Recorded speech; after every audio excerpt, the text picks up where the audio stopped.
Right, good afternoon, everyone. Like we have promised that we're going to be taking this session today, which has to do with security architecture and risk assessment, demystified. That's what the topic is all about today. As we are demystifying this, I would like us to understand that today, I promise you, I shall do my best to this topic and give you whatever that you need to not have an idea on how to navigate this path that you are so desired to embark upon. All right, without any further ado, I want to show you what you should be expecting from me.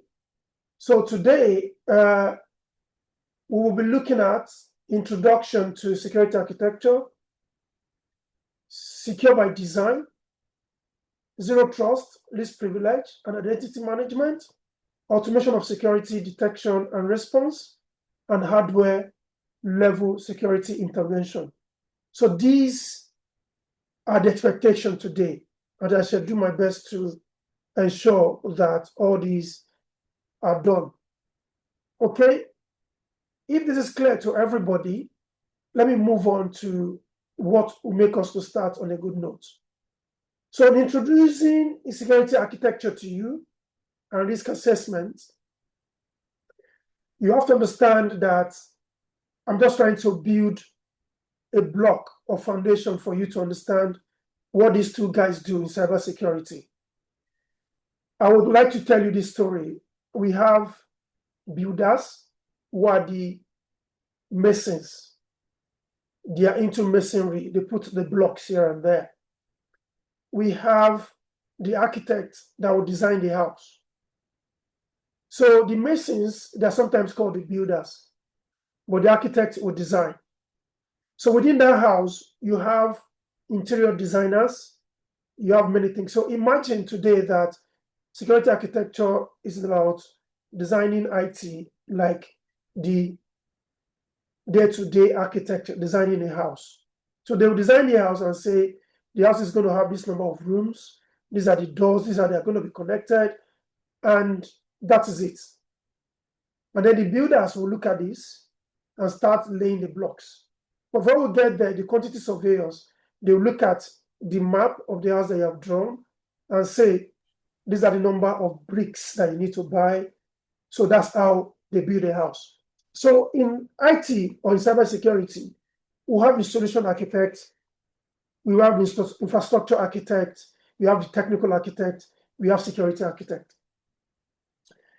The infrastructure architect, from the name, everything that you have to put inside. If it's a house, you think of the kitchen rather. You talk about the fridge, talk about the microwave. Those are the equipment. Those are the infrastructure engineers. The technical architect, imagine them like the network engineers. You see them there. Network architect. They do the wiring, where the network cable is going to be, and all that. And the solution architect will say, okay, in this room, you need an AC, you need this, you need that. So they'll be discussing all this. But the security architect will come and say, okay, fine. You have said you want to design this house. These are the security risks I want you to think about. And in the course of discussing that, they will come up with ideas of what are the solutions that we need to put in place. So once we have done that, everybody knows his or her own job at that point in time. So they start working. So be that as it may, what is now the role of security architect in security architecture? Security architecture is just about the foundation, is not a plaster that you think later. It is part of the build-up process, like I said to you. Security architect will be thinking like the bad guys. Where is this property facing? How many doors do we have? How can people gain access to it? Do you need any access card in the front, in the back, on every floor? This system, how people access it. And once they think about how they access it, you're now thinking about how the bad guys would want to take advantage of the system and then profile controls. That's what we call it. So when we now put controls in place, that is when we talk about multifactor authentication, talk about CIA Triad, confidentiality, integrity, and availability. How we would meet all these needs. That's what the controls will do for us. So basically, it gives us a realistic assumption of how the system would work normally, normal environment, and how it will do under a hostile environment. So we'll make this assumption. That's why I said we think like the bad guys during this period. Then the goal. What is the goal? The objective is to design systems that make cyber attacks difficult for the bad guys. So in risk assessment, what do? We do what? We report problem. We identify the threats, how bad guys, the threat actors as we call them, would come in form of threats, because what we call them, they are threat actors. What do they look for? They look for weaknesses in the system. So those are the threat actors. What are the weaknesses we have in the system? They are vulnerabilities.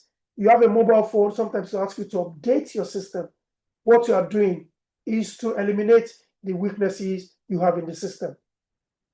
That's how we do cybersecurity. And then in the course of doing risk assessment, we have what we call risk register. Every risk that we have identified in course of designing, we'll keep them in the register. I hope I'm communicating. All right. So this will now guide the architect in thinking that, okay, the risk assessment officer is keeping the record of the risk I've identified. And we do this in many ways. So that is how we introduce ourselves to security architecture and risk assessment. Because we're going to do a session on risk assessment, I just want to bring this to light. We have ISO, International Standard of Organizations, right? And we have ISO 27005, which is specifically for calculating, evaluating, analyzing cybersecurity risk. Then we have NIST, Risk Management Framework, on the right-hand side. But what I want you to know today is the first thing we do in the risk assessment is we identify the risk. What we've identified. What is the risk of an attacker taking advantage of our system? We know it. Let's analyze, is it going to be high or low? After we have identified, we evaluate, how are we going to control that? So let's take an example. What is the risk of a burglar getting into a house? The probability is high. What will be the impact? They will steal our properties, take our money. That's us evaluating. So what are the treatments? We'll put a burglary alarm in the house, in the door, window, and all that. And then that's the treatment. And afterwards, we'll try to monitor this to make sure it's still working. What do I mean? System gets old, like human beings. At a point, you need to change them. So that is why we are doing what we're doing at that point in time. And that is the work of cybersecurity person and a risk assessment officer. Like I said to you before, risk assessment officer keeps the record of the risk identified by the security architects and make sure they follow up with whoever is the owner of that risk and make sure they reduce it to the barest minimum. That is why these guys will work together. Excuse me.